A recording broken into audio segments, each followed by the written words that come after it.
Linnavalituse ametnikud on hankkinud erinevad load ja tegelenud pargi kujundamisega. Nüüd, kui Lõuna-Eestis on mitmeid radu, võiks eri radadel korraldada sarjavõistlusi. Usun, et discgolf-rada toob kohalike elanikele, eriti noortele, uue meeldiva sportliku harrastuse.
Poisid, vaadake ette käivad koos.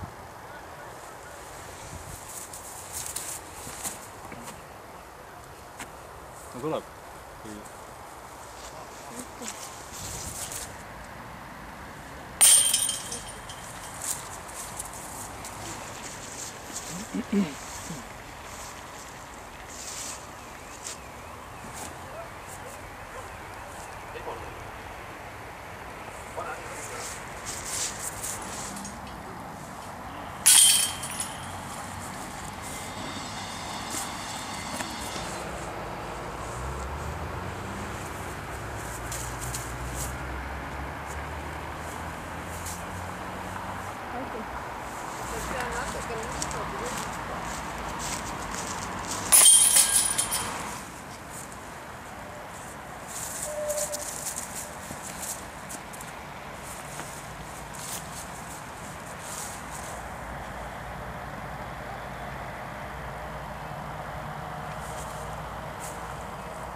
Seekord